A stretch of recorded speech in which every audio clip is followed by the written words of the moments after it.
Vítam všetkých prítomných aj pozerajúcich na našej diskusii o slobode s témou Ako vnímajú 17. november mladí ľudia. Po mojej pravici sedí Nikol Maková, delegátka študentskej rady vysokých škôl. Po mojej ľavici sedí europoslanec Vlado Bilčík a na kraji sedí Tomáš Krejak ako predseda Mladých progresívcov. Nikol, dovol mi opýtať sa ťa na to, že s pribúdajúcimi rokmi prirodzene narastá aj počet ľudí, ktorí v podstate ešte neboli na svete v novembri 1989 a tento dátum možno poznajú iba z učebníc dejepisu. Ako tento dátum vnímaš ty? Čo to pre teba znamená? Ďakujem veľmi pekne za pozvanie v prvom rade. Teda, aby som odpovedala na otázku, tak tiež patrím teda medzi generáciu, ktorá rok 1989 teda nezažila a viem o tom teda buď z učebníc alebo z rozprávania mojich rodičov alebo mojich starých rodičov. A čo to pre mňa znamená? Pre mňa je tento dátum nesmierne dôležitý, pretože si tým pripomíname vlastne to, že sme získali slobodu. A čo je teda samozrejme, ale čo to pre mňa najviac symbolizuje, je najmä tá odvaha, ktorú tí mladí ľudia vtedy mali, v tom 89. A keď sa nad tým spätne zamyslím, tak to je niečo, čo si ja ani neviem predstaviť teraz, keby sa niečo také deje, že či by som ja mala toľko odvahy urobiť to, čo urobili oni, ale teda dúfam, že áno, pretože riskovali naozaj veľa. Takže je podľa mňa veľmi dôležité si to pripomínať a neustále na to myslieť a byť za to vďačný, pretože tá sloboda naozaj nie je samozrejmosť. Áno. Môžete spomenúť nejaké iniciatívy, ktoré Európsky parlament vykonáva na to, aby sme aj my mladí nezabudli na túto spomienku? No, v prvom rade príjemný podvečer všetkým a teším sa, že máme možnosť takto sa baviť vďaka ODM-ke a spolupráci s ODM-kou a vlastne takisto so zástupkyňou Rady vysokých škôl, zástupcom Mladých progresívcov a hlavne s mladými ľuďmi tu. Európsky parlament je takým tým naozaj majakom demokracia a slobody v Európe a myslím si, že takým úplne prvým symbolom, keď sa zamyslím veľmi konkrétne, že čo ten Európsky parlament urobil z očí voči tomu 89. Je, že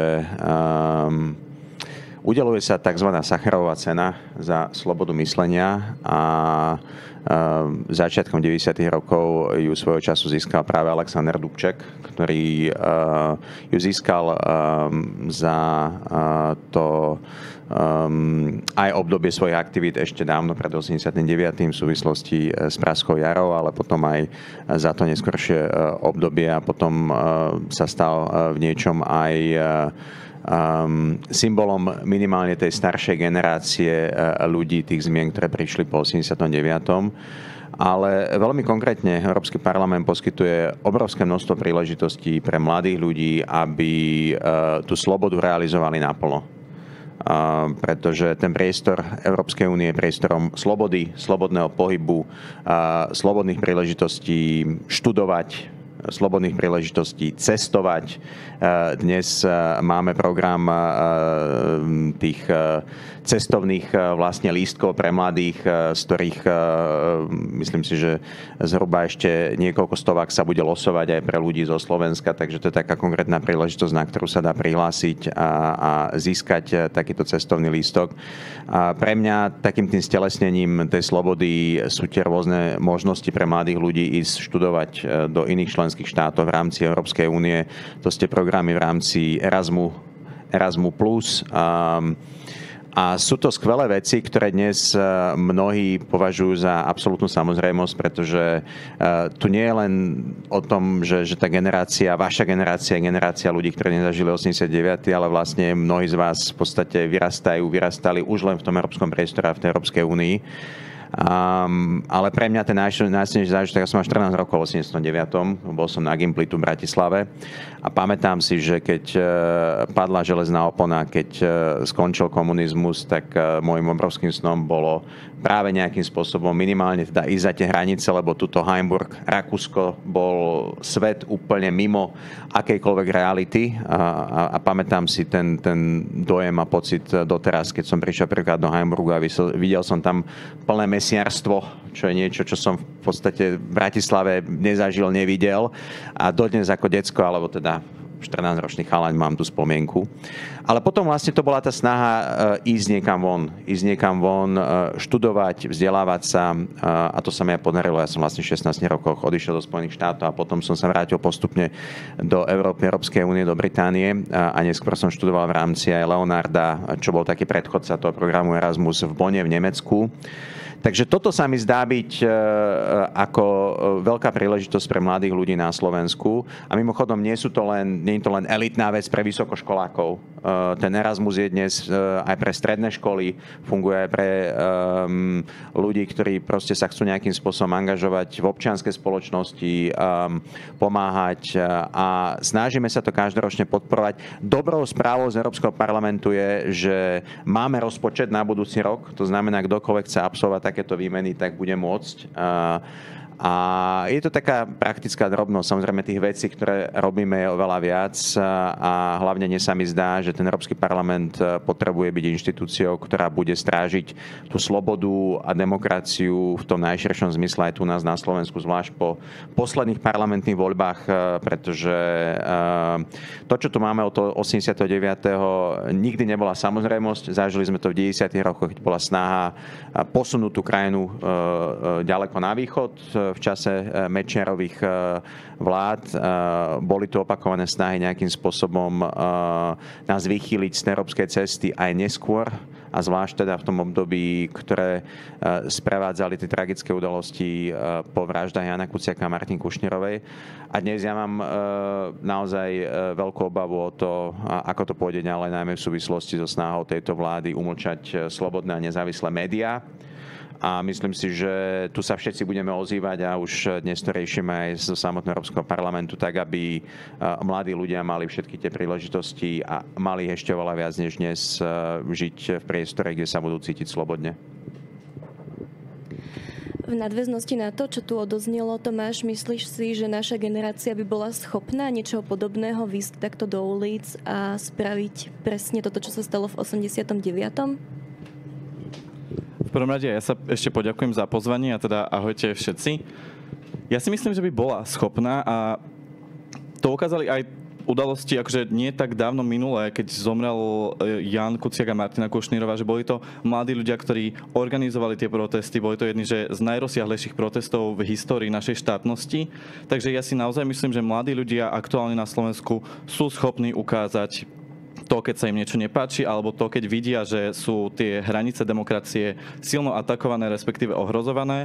A ukázalo sa to podľa mňa aj pri týchto voľbách, kedy vzniklo mnoho iniciatív, ktoré buď pomáhali angažovať sa mladým, alebo ich rôznym štýlom rozvíjali ich politické myslenie a tak ďalej, respektíve snažili sa priviesť mladých ľudí k voľbám, čo je veľmi dôležité a môžem povedať a možno aj trošku zaujať to, že ak by mladí ľudia k voľbám neprišli a ak by práve možno, že to percento 2, ktoré robilo rozdiel medzi rokmi 2020 a 2023, ak by k tým voľbám neprišlo o toľko to viacej ľudí, mohlo to dopadnúť ešte horšie a mohli sme sa pozerať na ešte rýchlejší rozklad štátu, na aký sa teraz pozeráme.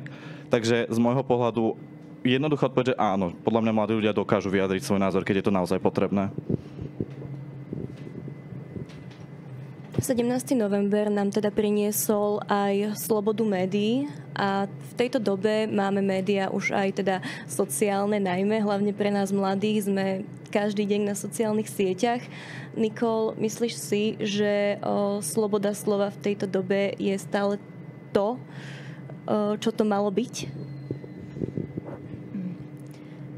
No v súčasnosti sa obávam, teda, že či to je stále to, čo to malo byť, vzhľadom na to, teda, čo sa deje, aj čo teda povedal pán Bilčík. Sloboda médií je jeden z najzákladnejších princípov demokratického štátu a právneho štátu. Médiá sú vlastne také tie watchdogy politiky a toho, čo sa deje, a majú za úlohu informovať verejnosť a úprimne sa priznám, že mám trošku aj strach z toho, čo vlastne aké vyhlásenia teda teraz nedávno boli. A tu by som nadviazala trošku aj na Tomáša, že vidím, že mladí ľudia sa angažujeme ešte viac a že sa nevzdávame a že budeme aj proti tomuto teda jednoznačne bojovať. Situácia s médiami je naozaj zaujímavá v tejto dobe. Ja by som sa preto vás aj chcela opýtať na vplyv a teda rizika dezinformácií. No ja mám pocit, že žijeme dobu, kde tá sloboda klamstva v niektorých prípadoch a na niektorých platformách je oveľa väčšia než sloboda samotného toho zodpovedného slova. A toto je jeden z problémov, ktorému čelíme, ktorý proste pociťujeme a súvisí to s masívnym šírením dezinformácií. Koniec koncov ukazuje sa, že aj v rámci tej kampane pred týmito voľbami tie dezinformácie zohrávali podstatnú úlohu. Ukazuje sa, že viaceré klamstvá, ktoré sa šírili prostredníctvom samotných politických hráčov, prostredníctvom toho online priestoru, výrazným spôsobom pomohli k víťazstvu práve tej súčasnej garnitúry a takisto aj možno snahe o zdiskreditovanie tých rôznych opozičných síl.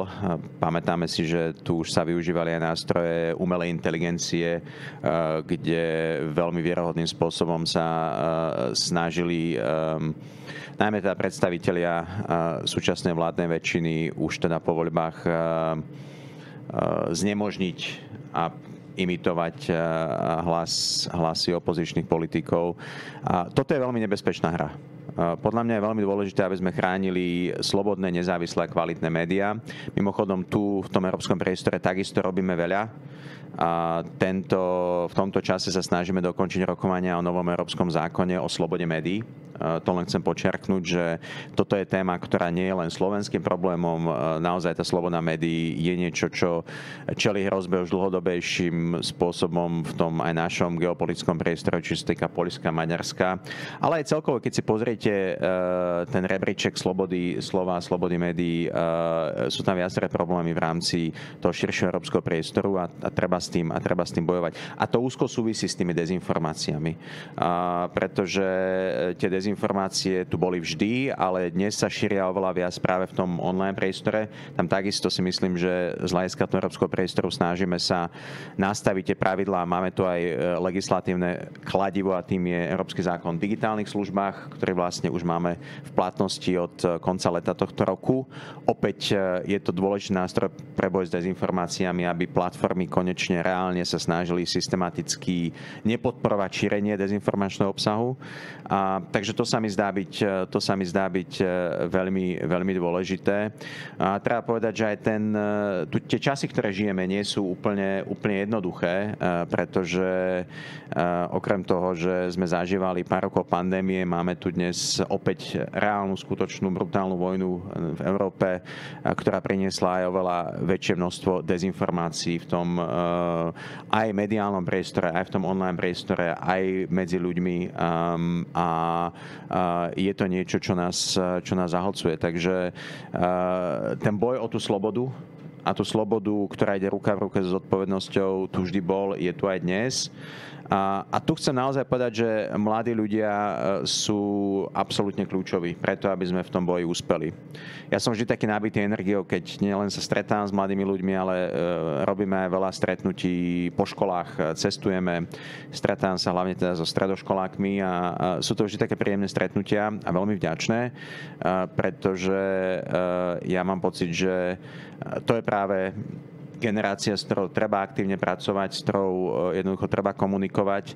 Ja sa priznám, že ja som taký trošku dinosaurus, lebo tiež tie sociálne siete nie je niečo, čo proste, kde sa cítim dobre úplne, ale teda zvykám si na to, fungujem tam, je to úplná súčasť dnes politického života, ale veľmi sa učím aj od mladých a toto sa mi zdá byť dôležité, aby sme podchytili tento priestor tak, aby nebol zahlcovaný tým dezinformačným obsahom a aby aj mladí ľudia mali šancu jednoducho nájsť si tam to svoje, aby si tam cítili bezpečne a dobre. Hej. Poslednú vec, ktorú poviem, robím takú tú propagáciu pre našu prácu v Europarlamente, ale vlastne tento týždeň my sme hlasovali vo výbore pre občianske slobody o veľmi dôležitej legislatíve, ktorá vlastne má zabrániť alebo ochrániť deti pred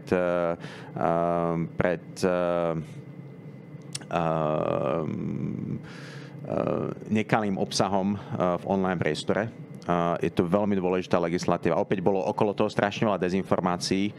To chcem len povedať, a dostal som aj veľa mailov aj od mladých ľudí, že nechceme stratiť našu digitálnu identitu a predať ju niekomu.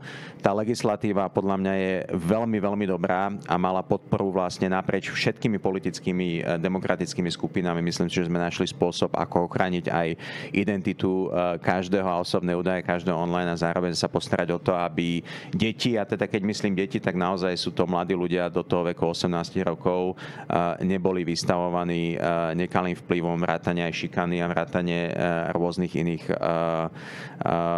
často až tragických vplyvov. Takže toto všetko je dnes súčasťou tej doby a dezinformácie, by som povedal, že stelesňujú v niečom tie ťažkosti, ktoré žijeme aj politicky a verejne, ale povedzme aj tak každodenne v tom našom spoločenskom priestore. Ďakujem.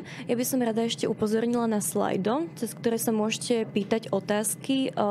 Prístupový kód máte na obrazovke, tí, čo nás sledujete online, a ostatní kľudne si ťuknite facebookový event a je tam teda to čísielko, čiže sa pýtajte, mám to tu k dispozícii a už vidíme, že to nabieha, čiže môžem v podstate aj prečítať. Čiže otázka pre všetkých.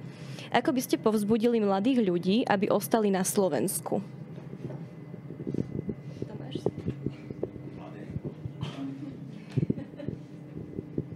Alebo ako by povedal, že jeden politik, že aby sme my povzbudzovali tých druhých, aby tu ostali.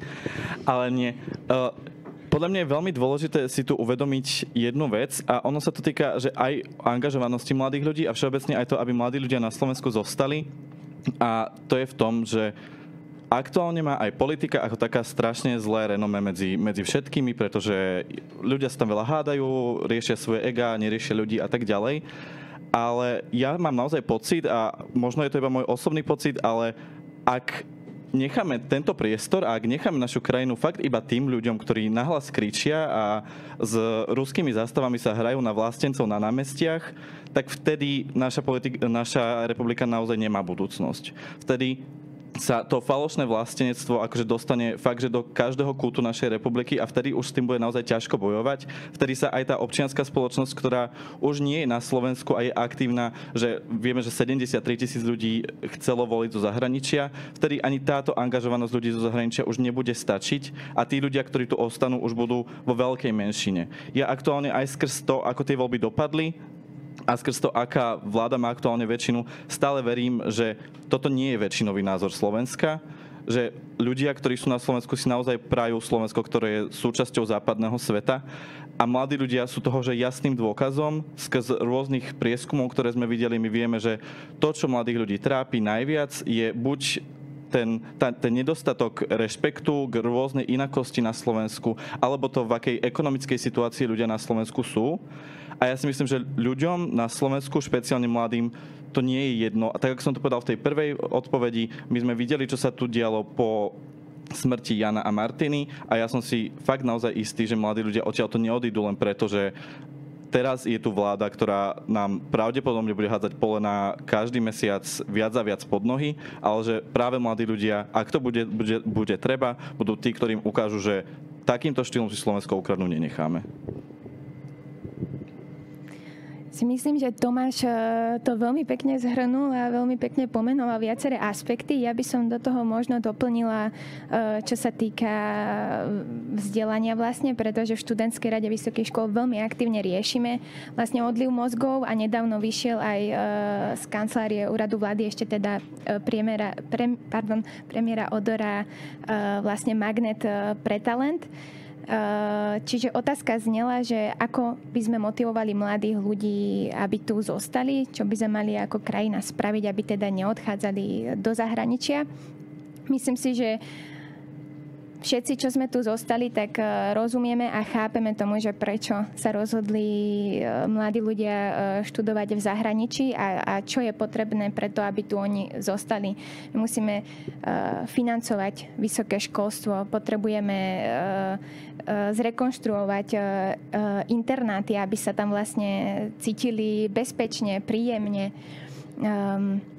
a tak ďalej. Čiže som sa chcela zamerať na ten aspekt školstva, ktorý treba tiež určite reformovať, aby tu mladí ľudia zostali a musíme ich podporovať. Ja nemám veľmi čo dodať, lebo myslím si, že najlepšie funguje taká tá vzájomná motivácia aj generačná a pokiaľ sa mladí ľudia navzájom budú motivovať k tomu, aby tu zostali, tak to je skvelé, ale podľa mňa je absolútnou zodpovednosťou politikov, aby pomáhali vytvárať podmienky preto, aby tu kdokoľvek chcel zostať.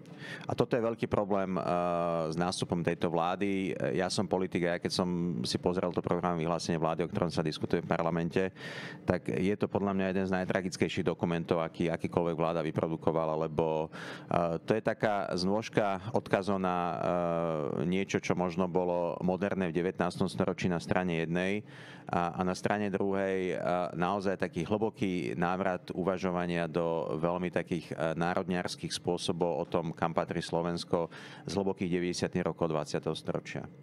A vidno to veľmi pekne na zahraničnej politike, vidno to veľmi pekne aj na tých dezinformáciách. Mimochodom to slovo dezinformácie v tom PVV, ktoré má 88 strán, nenájdete ani raz. A myslím si, že toto by malo byť ešte väčšou motiváciou pre každého, kto tu žije, aby sa pokúsil tie pomery tu zmeniť. Ja mám 2 deti, syna, ktorý bude mať 17, dceru, ktorá bude mať 13 a ja chcem, aby tu normálnym spôsobom žili, existovali, obaja chodia do školy tu v Bratislave a chcem, aby tu mali normálnu budúcnosť, vyrastali v krajine, ktorá im dá ešte viac príležitostí, ako dala mne. Ja sa cítim ako dieťa šťastený, lebo po tom 89. naozaj som išiel študovať von. Strávil som 8 rokov v Amerike, v Spojených štátoch, vyštudoval som pár vysokých škôl, išiel som do Británie a v 99. vlastne po páde Mečera som sa vrátil na Slovensko. A takýchto príbehov v tej mojej generácii je veľa. Poznám mnohých takých ľudí a aj som tu zostal. Napokon proste oženil sa, mám deti, rodinu a dnes tu žijem a žijem tu veľmi rád, lebo podľa mňa život na Slovensku je a vie byť skvelý.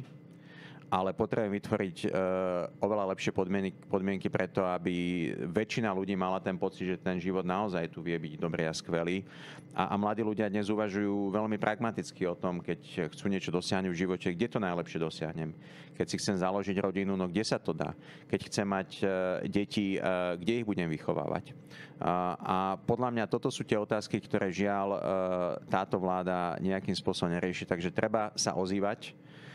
Ja dúfam, že napokon to nebudú 4 úplne stratené roky, ale to, čo je dôležité, je, aby to nebolo veľa dlhšie obdobie. A tu nám môžu slúžiť inšpirácie aj, povedzme, z tých našich nedávnych dejín. Ja mám pocit, že tá slovenská spoločnosť, keď bolo naozaj zle, sa vždy vedela zomknúť, či už to bolo po vraždách Jana a Martiny, alebo aj v tých 90. rokoch bolo to tu cítiť opakovane. A takisto mám pocit, že tu máme nejaké dobré inšpirácie z nášho susedstva. Je skvelé, čo sa udialo v Poľsku teraz, kde jednoducho písacká vláda padla po 8 rokoch. A naozaj mnohí si mysleli ešte pár týždňov predtým, že nebude. A bolo to vďaka obrovskej mobilizácii voličov historickej. Treba povedať, že tá staršia stredná generácia išla voliť vo veľkých číslach, ale aj mladí ľudia prišli voliť. Poliaci mali najväčšiu účasť vo voľbách vôbec od pádu komunizmu. Čiže zmena je možná a myslím si, že je to niečo, čo čo treba ponúkať ako motiváciu. A viem, že to bude ťažké pre mnohých ľudí v tom blízkom čase a myslím si, že tu sa treba pozerať na tie všetky drobné veci, ktoré sa dajú posúvať. Či už sa to týka školstva, ako z tých škôl urobiť priateľskejšie prostredia. A ja stretávam na tých školách veľmi veľa super učiteľiek, učiteľov, ktorí proste chcú s tými deckami robiť. A takisto poznám na vysokých školách veľa motivovaných pedagógov.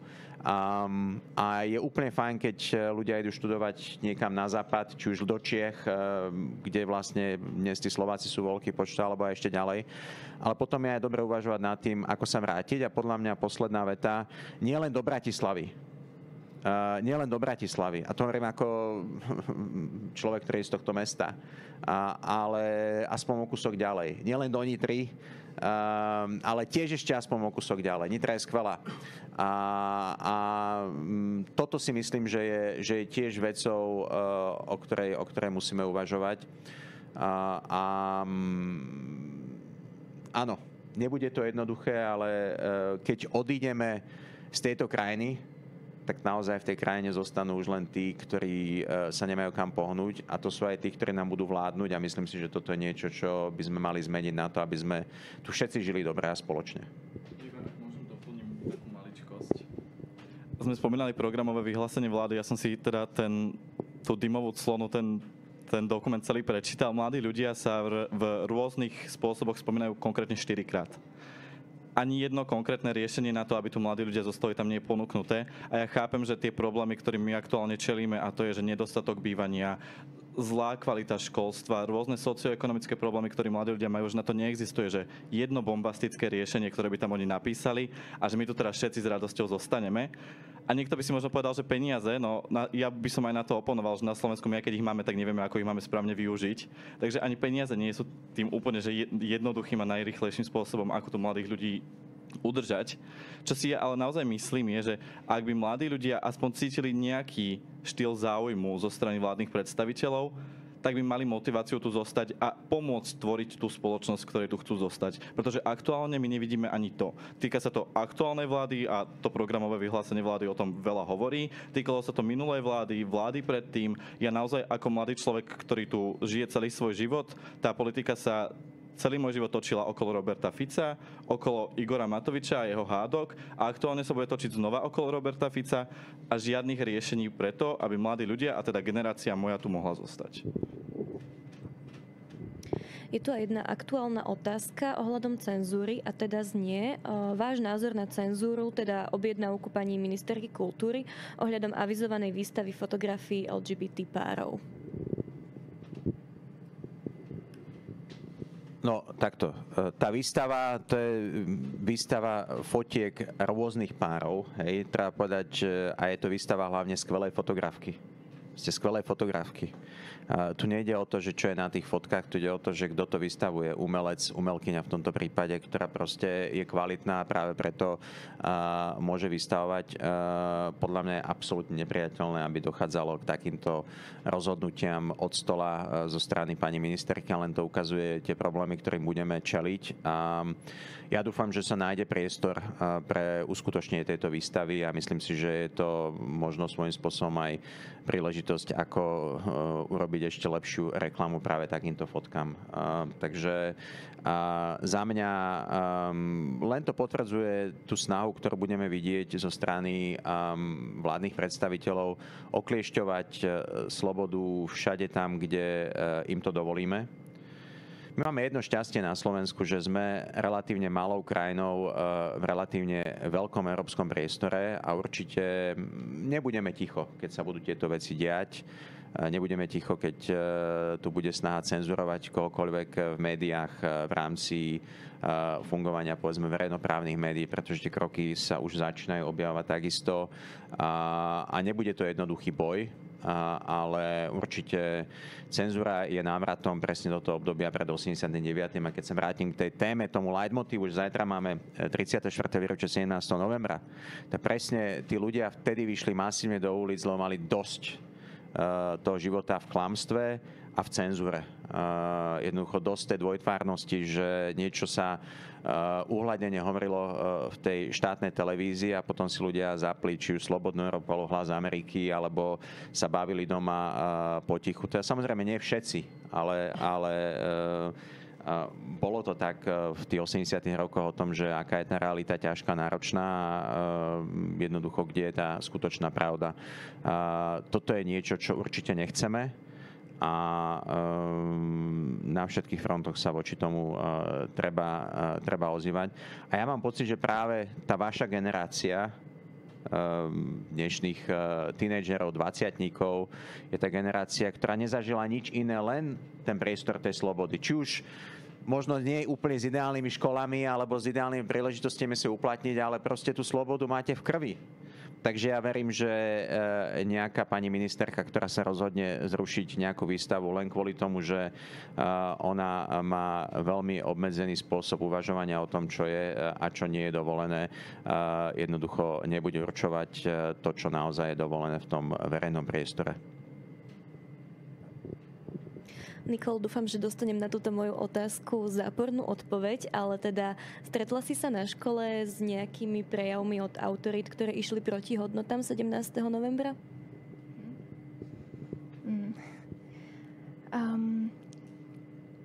Veľmi rada by som ti dala zápornú odpoveď, ale žiaľ ti nemôžem dať úplne zápornú odpoveď. Samozrejme, že nedochádza k žiadnemu prenasledovaniu študentov, učiteľov ani ničomu takému v súčasnosti. Ale boli situácie, kedy som teda ostala pozerať s vypúlenými očami, že ako je toto možné v 21. storočí, či už sa bavíme o vzťahu vláda a univerzity, alebo univerzitné prostredie vnútri samo o sebe. Keď teda za tie výdobytky 17. novembra považujeme teda slobodu, demokraciu, ochranu práv menšín, tak žiaľ teda, a nebudem menovať nikoho konkrétneho ani žiadnu konkrétnu univerzitu a teraz možno trošku aj odbočím, ale rada by som teda povedala, keď som už tú otázku položila, tak žiaľ, na vysokých školách dochádza niekedy v istých meradlách k tomu, že sa napríklad možno niektorí vyučujúci vyjadrujú záporne voči niektorým menšinám a takto to prednášajú na škole, prípadne, že dochádza k ovplyvňovaniu študentov, ktorí sú súčasťou nejakých orgánov, či je to akademický senát alebo akýkoľvek iný orgán univerzity, s tým, že buď za to teda niečo dostanú, alebo tam hrozí nejaká vyhrážka, že nespravíte skúšku alebo niečo také a myslím si, že to nie je normálne, že to nie je na mieste a že takto by akademické prostredie vôbec nemalo vyzerať a že akademické prostredie by práve malo reflektovať tie výdobytky toho 17. novembra 1989 a tým by som chcela tuto aj na vás mladých teda vysokoškolákov možno apelovať, že ak by ste videli, že by sa niečo také u vás na škole dialo, aby ste sa ozvali, aby ste sa nebáli a aby sme vlastne spolu držali a aby sme boli odvážni v týchto veciach tak, ako boli naši rodičia a naši starí rodičia. Predposledná otázka bude taká odľahčená možno. Ako prežíval rok 89 pán Bilčík? Vy už ste spomenuli, že ste vtedy mali 14 až 16 rokov, ale teda možno ten konkrétny deň pred 34 rokmi. Ja sa priznám, že mňa veľmi zaujímala história, politika, veľmi som sledoval tieto veci, aj sme sa o veciach o mnohých doma bavili a hlavne veľa som čítal, takže ja som to prežíval veľmi intenzívne. Bol som tu na gymnáziu v Bratislave na Vazovej ulici a vlastne, keď začali tie demonštrácie, myslím, že na prvej, ktoré som bol s mojim kamarátom Romanom, to bolo asi 20. novembra, tak sme vlastne boli na námestí SMP a potom sme tam chodili každý deň. Bola veľká kosa, bola zima, sneh bol, ale tak ako lebo v podstate mali sme strašne veľa diskusí na škole s učiteľmi, učiteľkami, teda vtedy profesori stredoškolskí, neviem, či ešte stále sa ten úzus zaužíva, že sú na stredných školách profesorky, áno, dobre. Takže bolo to také, akože pre mňa ja som mal pocit, že tak sa začal život úplne inak a na novo. Obrovské nadšenie, pamätám si, keď tu, jednak samozrejme pamätám si Jana Budaja, ktorého dnes poznám z politiky na námestí, alebo aj Milana Kňažka, jak sme tam chodili, hltali každé slovo, ktoré povedali, ale samozrejme prišli mnohí iní ďalší osobnosti kultúrneho života. Pamätám si, keď tam prvýkrát Dubček vystúpil, pamätám si, keď prišli mnohí ľudia z Prahy, keď prišiel Havel. Jednoducho bolo to skvelé a potom pre mňa osobne mne to zmenilo život, lebo ja som proste mal tú utkvelú predstavu, že toto mi dáva príležitosť ísť niekam študovať von a to sa mi vlastne o 2 roky na to splnilo. Ja som získal štipko, išiel som do Spojených štátov na strednú školu, v 16 rokoch som sa dal do lietadla, prvýkrát odletel, rok som bol preč a potom už vlastne som tam zostal v tej Amerike 6 rokov a potom do Británie som išiel. Čiže pre mňa ja mám tie najlepšie spomienky na 89. Ja mám pocit, že ja som sa narodil úplne v šťastnom období, v tom zmysle, že áno, bol som Husákovým dieťaťom ako mnohí iní z mojej generácie, ale ten 89. nás zastihol v tom najlepšom čase.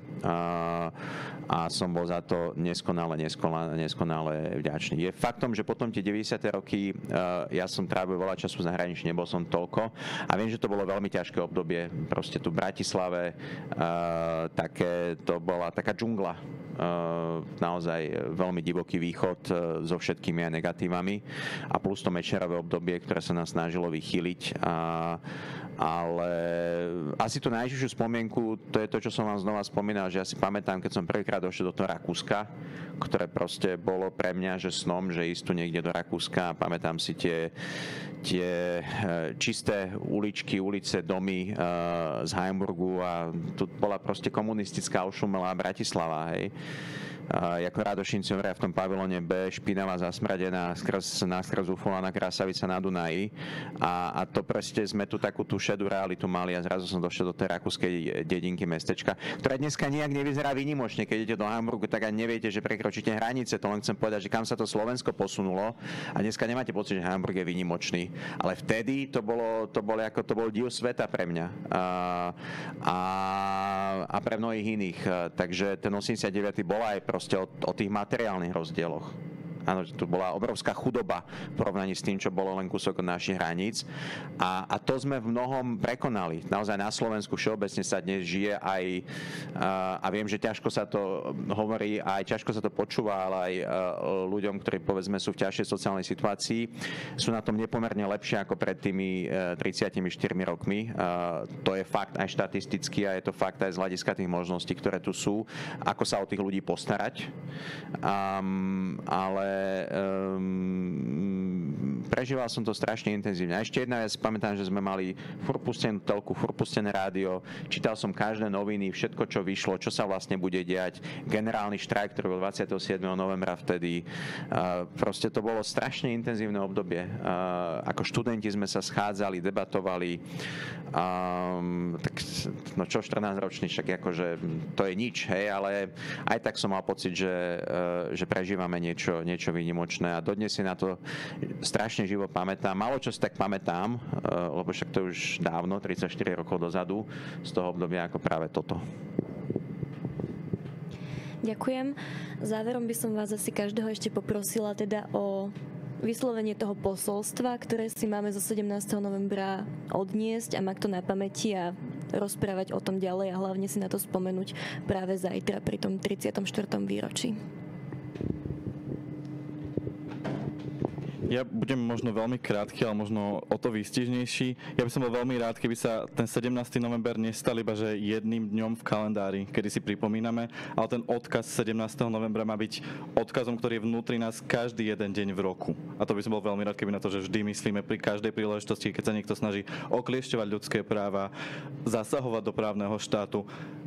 Tú silu, ktorú ako občania máme, tak to nám nikto nemôže vziať. Ako povedala aj nedávno prezidentka, že buď sa bojíme, alebo máme silu. Veľmi pekne si to povedal, Tomáš. Nemôžem iba s tebou súhlasím a mali by sme mať na pamäti každý deň, že moja sloboda končí tam, kde tvoja sloboda začína.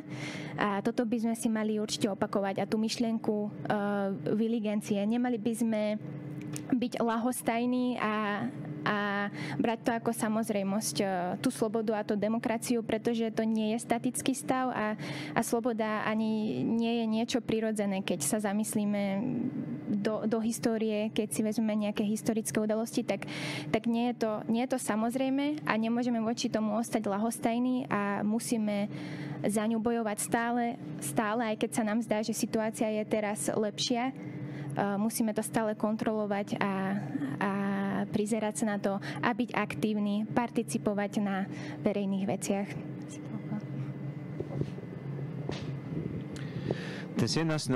november je o vás, je o študentoch. Aj o tých študentoch, ktorí vlastne boli bití a aj zabití ešte v 39., kedy vlastne ten 17. november vôbec sa stal Medzinárodným dňom študentstva vo vtedajšom okupovanom protektoráte Čiech a Moravy. A to je dôvod, prečo študenti vyšli do ulic, či už v predvečer toho 17. novembra 16.